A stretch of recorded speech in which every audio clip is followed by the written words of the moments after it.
dos versos 1 a 4, e hoje nós vamos do verso 5 ao verso 10. 1 João, capítulo 1, dos versos de número 5 ao verso de número 10. Diz assim a palavra de Deus: Ora, a mensagem que da parte dele temos ouvido e vos anunciamos é esta: que Deus é luz e não há nele treva nenhuma. Se dissermos que mantemos comunhão com ele e andarmos nas trevas, mentimos e não praticamos a verdade. Se, porém, andarmos na luz como ele está na luz, mantemos comunhão uns com os outros, e o sangue de Jesus, o seu Filho, nos purifica de todo o pecado. Se dissermos que não temos pecado nenhum, a nós mesmos nos enganamos, e a verdade não está em nós. Se confessarmos os nossos pecados, ele é fiel e justo para nos perdoar os pecados e nos purificar de toda a injustiça. E se dissermos que não temos cometido pecado, fazemo-lo mentiroso, e a sua palavra não está em nós. Vamos orar mais uma vez? Senhor, obrigado, Pai, pela tua palavra. Nós cremos, Deus, que pela simples leitura da tua palavra, o teu Santo Espírito já fala conosco e somos confrontados e confortados pelo Senhor. E pedimos que, dessa maneira, o Senhor, mais uma vez, fale conosco, Deus. Obrigado pela vida do apóstolo João, que o Senhor o inspirou a escrever as palavras do Senhor e que até hoje falam conosco e continuará falando até aquele dia quando estivermos com o Senhor na eternidade, Pai. Por isso, pedimos com os nossos corações abertos que o Senhor nos desafie para crescermos como homens e mulheres segundo o teu coração. Isso é o que nós pedimos e agradecemos. Em nome de Jesus. Amém. Queridos, na semana passada nós abrimos aí a exposição nas cartas de João, o mesmo João que escreveu o Evangelho de João. E na semana passada a gente passou por um texto, eu diria que o início, os primeiros 4 versos, eles são muito pesados, tem um conteúdo teológico muito pesado. A gente passou verso a verso e a abertura da carta de João, né, no verso 1, o que era desde o princípio, o que temos ouvido, temos visto com os nossos próprios olhos e contemplamos. A gente viu como que João ele trabalha isso fazendo uma referência ao Evangelho de João, capítulo 1, verso 1, né? Aquele que era o Verbo estava com Deus e o Verbo era Deus. E aí João ainda está trazendo algo mais profundo, voltando para o Gênesis, ao mostrar quando Deus, do nada, no capítulo 1, verso 1 de Gênesis, quando não havia nada ainda, o texto vai dizer para nós que no princípio criou Deus os céus e a terra. João mostrando que Jesus ele está envolvido em todas as etapas da vida, desde a criação. Porque aqui havia uma ideologia falsa que estava se infiltrando na igreja, que a gente viu na semana passada, que era o gnosticismo e o docetismo, mas basicamente essas 2 linhas de pensamento, elas vão dizer que Jesus, ele na verdade não era humano. Ele parecia humano, mas na verdade não era humano. E o grande problema disso é que se Jesus não era humano, a morte de Jesus ela não é real. A morte de Jesus pra gente ela é inválida. E se a morte de Jesus é inválida, a gente pode jogar o evangelho no lixo, porque de nada nos vale. E aí João começa já argumentando nos primeiros versos que Jesus ele está desde a eternidade, porque Jesus ele é o próprio Deus e ele está envolvido com a criação, e ele está envolvido comigo e com você, e ele se fez homem. João vai dizer, né, o que temos visto, a gente trabalhou bastante esses verbos na semana passada, o que temos visto, que vimos com os nossos próprios olhos, contemplamos, as nossas mãos apalparam. João relembrando o povo que ele viu Jesus, ele tocou em Jesus, ele conversou com Jesus.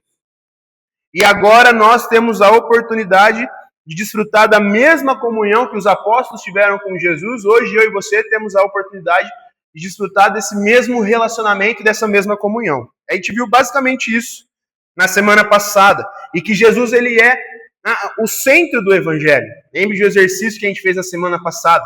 Se a gente pegar os cargos que você tem na igreja e a gente descascar como uma laranja mesmo, né? A placa da sua igreja, se a gente descascar isso, esquece a igreja que você frequenta, esquece os cargos que você ocupa, esquece os serviços que você faz dentro da igreja. Se você for descascando isso, se sobra Jesus ali, você enxerga Jesus, amém, glória a Deus. Mas se você tira tudo isso e você não consegue enxergar Jesus, tem algo muito errado com a gente. Estamos vivendo uma mera religiosidade vazia. E aí João começa então o verso 5, e eu quero ver com você algumas coisas que João trabalha. Mas é interessante que, se você me conhece um pouquinho, você sabe que a minha digníssima esposa, ela é carioca, né? E ela tem lá o sotaque dela, carioca. E eu hoje já sou acostumado. Mas quando você conversa com uma pessoa que é carioca, você de cara já sabe que ela é carioca, é óbvio.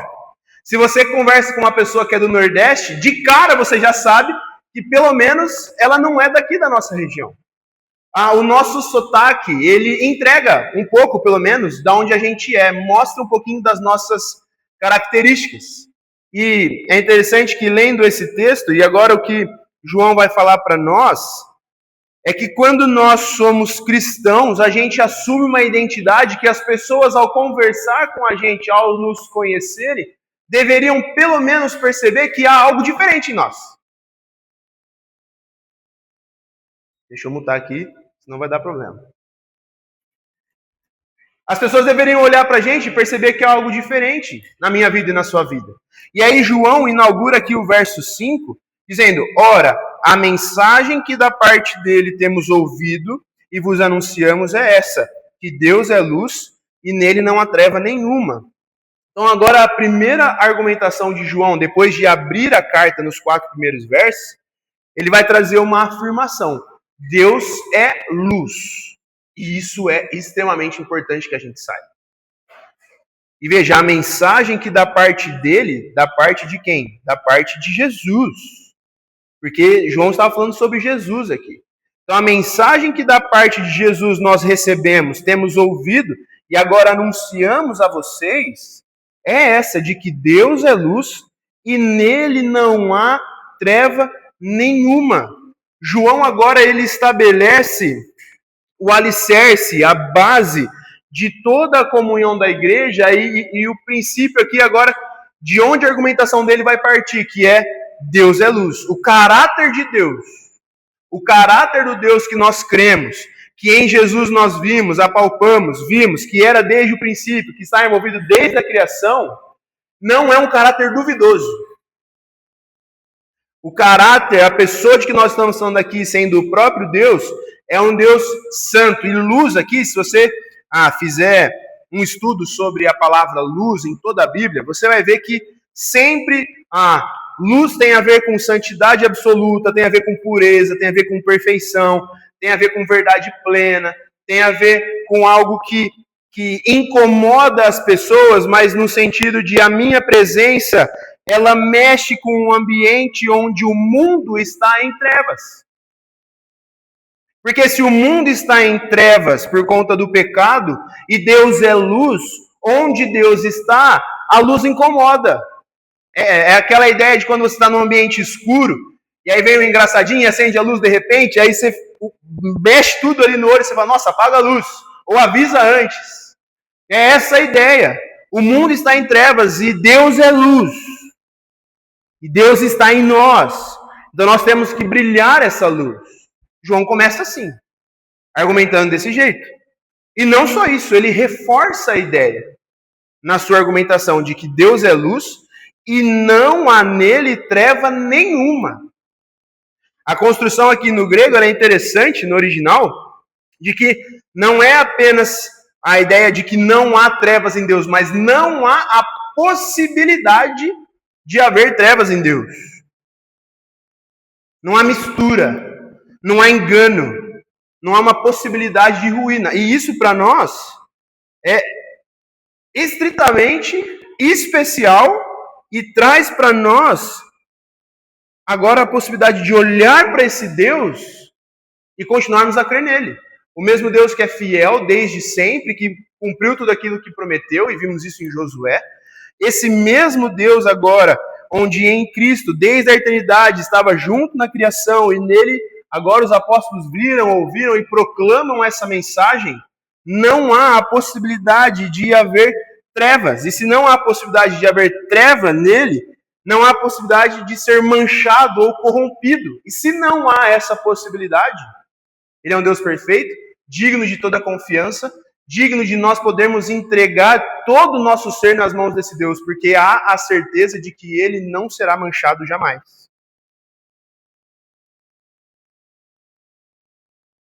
Isso é muito precioso para nós. Ao mesmo tempo que quando a gente olha para a nossa sociedade, a sociedade impõe padrões para nós que sempre, em alguma medida, eles vêm corrompidos pelo pecado. Às vezes escancarado, e você nem precisa fazer um exercício para entender que aquilo é ruim, mas às vezes ele vem meio camuflado. Às vezes os padrões impostos pelo mundo, eles vêm com ali a manchinha do pecado está camuflada, que se você não estiver atento, você abraça aquilo. Traz para dentro da igreja, traz para a sua vida, e a gente vê cristãos tomando posturas duvidosas, estranhas, esquisitas hoje em dia. A gente vê igrejas que adotam posturas que você olha e fala, mas como que isso está em conformidade com aquilo que Deus está pedindo e requer de nós? É sutil por vezes. Às vezes é quase que imperceptível. E se a gente não tiver a base sólida, a base forte, a gente tem a oportunidade de cair.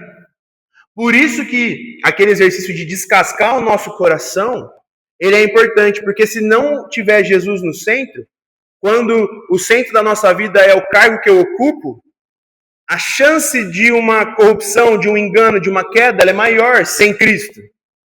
É uma questão de tempo, na verdade, até que a gente caia. Se a minha família é o meu bem mais precioso e Jesus não está envolvido nesse processo, a chance de quebra, a chance de uma frustração é muito grande.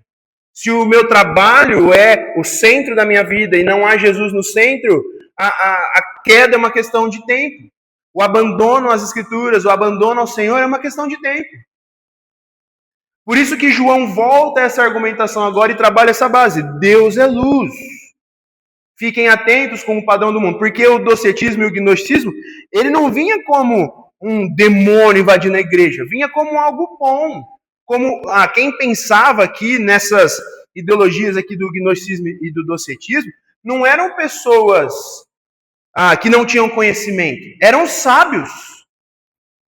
Pessoas que tinham contato com as escrituras. E aí lembre-se que eu disse que na semana passada era muito comum nas igrejas de antigamente chegar pessoas estrangeiras de fora e dizer assim, eu sou enviado de Deus e eu tenho uma palavra para trazer para vocês. E era normal a igreja abrir as portas para esses homens assumirem o púlpito e trazer uma mensagem do Senhor. Era muito comum isso, era uma prática da igreja. Só que a grande questão que estava começando a acontecer aqui é que às vezes, por abrir as portas para pessoas de fora pregar, poderiam vir mensagens de caráter duvidoso. E o que João está dizendo a igreja precisa ter um alicerce bem fundamentado no Senhor para que quando surjam os falsos profetas, a igreja tenha esse discernimento e não abrace tudo aquilo que eles estão ouvindo. A ideia para nós é igual. Se vocês, já falei isso para vocês, se vocês acreditam cegamente em tudo aquilo que eu estou falando aqui, isso é perigoso para vocês. Se não há um padrão das escrituras na sua vida, se você não tem um alicerce bem fundamentado no Senhor, você vai aceitar tudo aquilo que eu falo. E se porventura eu estiver tentando manipular vocês, levar vocês para um caminho errado, para quem não tem um alicerce fundamentado, ele vai vir junto comigo. E aí a gente vê casos de igrejas onde as pessoas à frente da igreja manipulam pessoas, tiram tudo da vida das pessoas com promessas vazias. Entregue isso para a igreja que você vai ver o que Deus vai fazer com você. E aí pessoas entregam tudo, casa, carro, dinheiro, tudo aquilo que tem e nem tem, achando que vão receber algo. Estão sendo enganadas, porque não tem a base. Então João vem argumentando, Deus é luz. Mas veja que A nossa comunhão com Deus, ela só é real se a gente reflete a luz do Senhor. Porque não tem como, e a gente tem diversos textos que apontam que não há comunhão entre luz e trevas, não tem como. E se Deus é luz, e agora que nós somos salvos, somos cristãos, pequenos cristos, que é a ideia de cristãos, e carregamos a luz do mundo, lá em Mateus, vós sois sal da terra e luz do mundo. Se eu não brilho essa luz, se eu não reflito a luz do Senhor, a minha comunhão com Deus ela é duvidosa. E a pergunta que fica, obviamente, você tem refletido a luz do Senhor? Porque se a resposta for não, talvez faltam ainda algumas coisas para que a gente entenda aqui sobre a comunhão real, verdadeira e profunda com Deus. E aí João vai continuar agora o verso 6 e 7. Não apenas dizendo que Deus é luz, mas que andar na luz é uma das provas da comunhão que nós temos com Deus. Ele vai dizer, se dissermos que mantemos comunhão com Ele e andarmos nas trevas, mentimos e não praticamos a verdade. Se, porém, andarmos na luz, como Ele está na luz, mantemos comunhão uns com os outros, e o sangue de Jesus, seu Filho, nos purifica de todo o pecado. Veja aqui a continuidade da construção de João. Ele diz, se nós dissermos que mantemos comunhão com Jesus e andarmos nas trevas, mentimos. Se eu falo que eu sou um cristão, que eu tenho comunhão com Jesus, mas de segunda a sexta, a minha vida aponta qualquer outra coisa que não Cristo, eu sou um mentiroso. E aí não sei o que estou falando, é a Bíblia. E não praticamos a verdade. E graças a Deus pelo versículo 7. Ele diz, se porém andarmos na luz, como Ele, Jesus, está na luz, mantemos comunhão uns com os outros. E o sangue de Jesus, seu Filho, nos purifica de todo pecado. Se João está dizendo isso, é porque já havia naquela época, e existe hoje, pessoas que se dizem ser cristãs, que se dizem ter uma comunhão saudável e real com Deus, mas vivem em trevas. Porque aparentar ter comunhão com Deus, até o diabo consegue. O diabo consegue aparentar ter uma boa comunhão com Deus. É o que ele faz hoje em dia. A estratégia de Satanás é essa, não é mais trazer pessoas endemoniadas para a igreja. Hoje não funciona muito mais essa estratégia de Satanás. Mas a estratégia tem sido trazer pessoas que têm cheiro de crente, parece crente, anda como crente, se veste como crente, fala como crente, mas tem um coração vazio. Malicioso, mentiroso, arrogante, egoísta, soberbo, que quer arrastar a maior quantidade de pessoas para longe do Senhor. Na internet está cheio e dentro das igrejas também. Por isso que a nossa base ela precisa ser bem consolidada. E o desafio é andar na luz, viver de forma coerente. Essa ideia de mantermos comunhão é essa constância. A vida com Deus não é o momento em que eu fui salvo e agora acabou. Estou liberto para fazer o que eu quero, viver do jeito que eu quero, fazer o que eu quero, falar o que eu quero. Que é um erro muito comum dentro da nossa igreja presbiteriana. Que não cremos na perda de salvação, não entendemos que a Bíblia aponta isso, mas existem pessoas que falam assim, agora que eu fui salvo, eu posso fazer o que eu quiser. Porque eu não perco mesmo. Para mim, uma pessoa que falou isso não entendeu a salvação. Não entendeu o evangelho. Não entendeu absolutamente nada.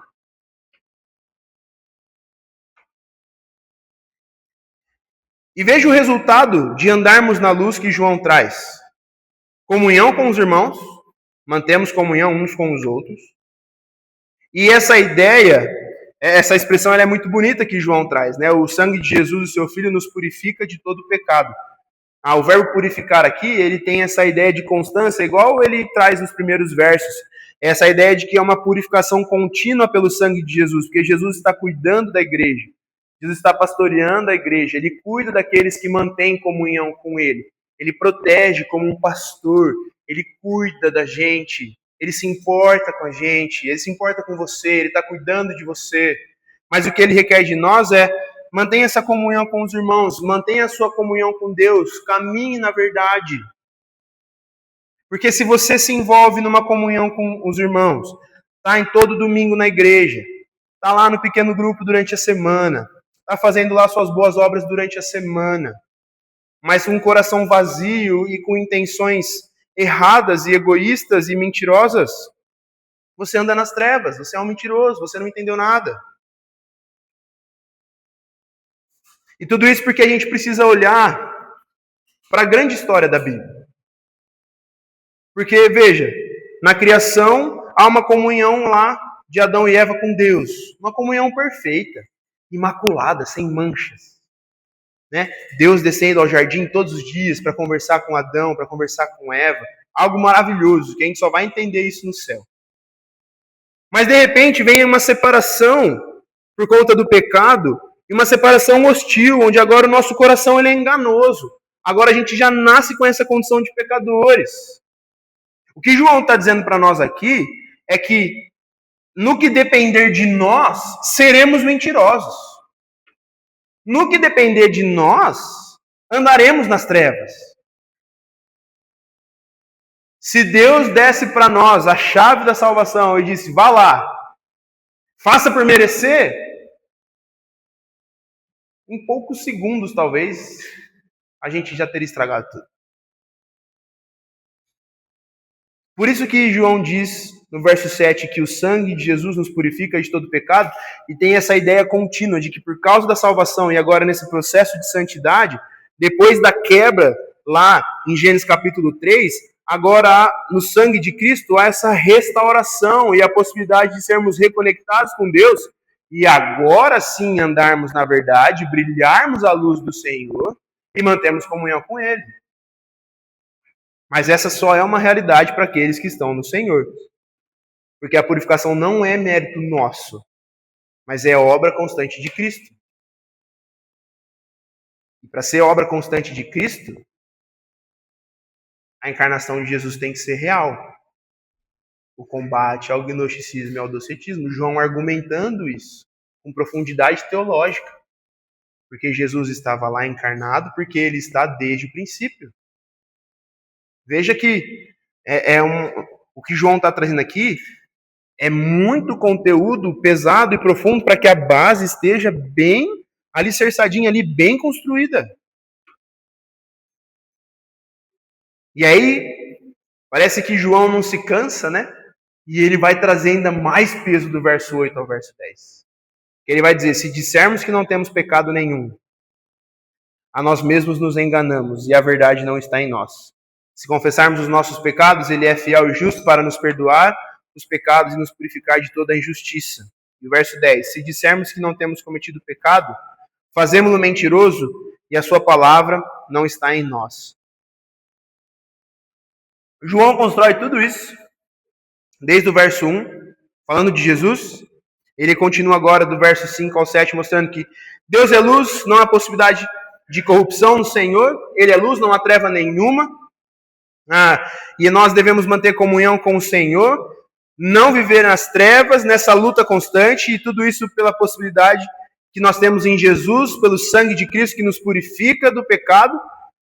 E aí agora João joga no nosso colo a bomba, porque se você diz que você não tem pecado, você está se enganando. Você não está enganando a mais ninguém. Você está enganando só você. E aí João traz um peso ainda maior. Você não está apenas se enganando. A verdade não está em você. E se a verdade não está em você, ele acabou de falar que se nós dissermos manter comunhão e andamos nas trevas, nós somos mentirosos. Veja a conexão que João faz. Eu digo que mantenho comunhão, mas eu ando nas trevas, então eu sou mentiroso. Logo, ao mesmo tempo, se eu digo que eu não tenho pecado nenhum, eu não apenas me engano, mas a verdade não está em mim. A luz não brilha em mim. Logo, eu não sou salvo. E graças a Deus pelo verso 9 e 10. Que João não terminou no verso 8. Que ele traz a esperança para nós. Que se confessarmos os nossos pecados, ele é fiel e justo para nos perdoar os pecados e nos purificar de toda injustiça. para a gente ter essa comunhão, para deixar de sermos mentirosos e vazios, e termos agora a possibilidade real de nos conectarmos com Deus, de sermos salvos e o sangue de Cristo nos purificar sempre, em todo o processo de santidade, nós precisamos confessar os nossos pecados.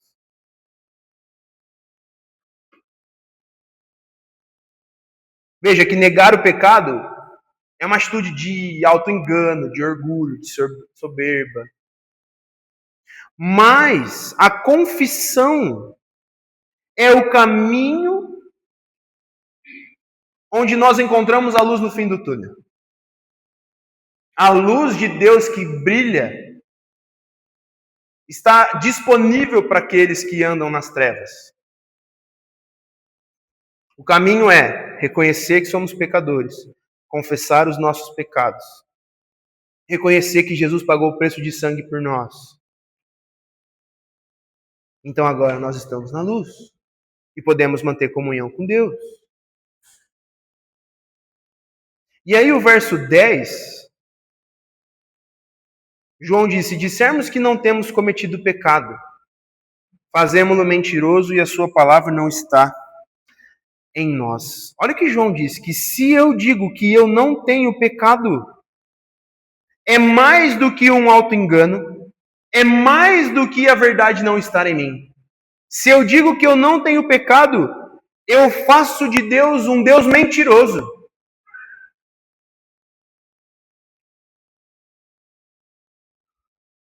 E isso é muito pesado. Por isso que a gente tem que lidar com o pecado com seriedade. E eu não só faço de Deus um Deus mentiroso, que ele não é, porque não há comunhão entre Deus e as trevas, entre luz e trevas, mas a palavra dele não está em nós. Veja que negar o pecado é chamar Deus de mentiroso e uma rejeição aberta e declarada contra a palavra de Deus.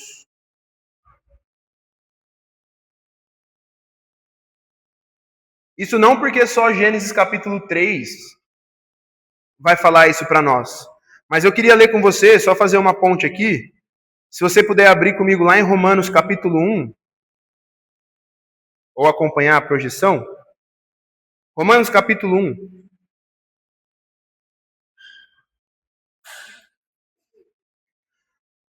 A partir do verso 16.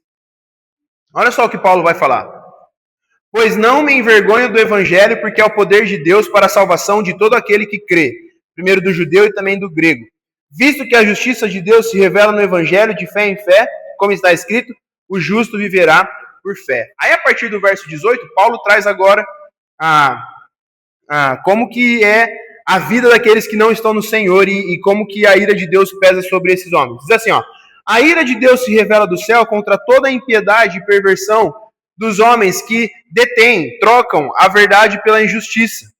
Porque o que de Deus se pode conhecer é manifesto entre eles, porque Deus lhes manifestou.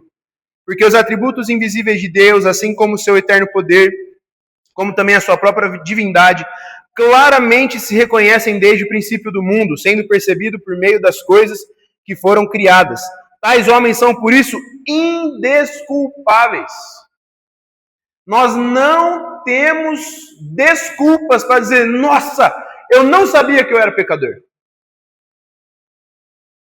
Desde a criação e do período pós-queda em Adão, isso fica claro para todo mundo. Somos pecadores.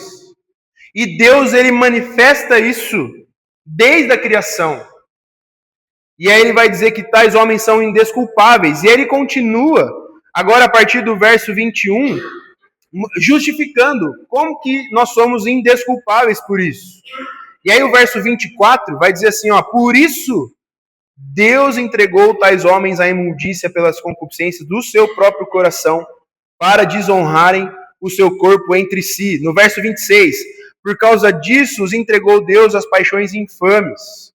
De novo, no verso 27, semelhantemente os homens do mesmo jeito, deixando o contato natural.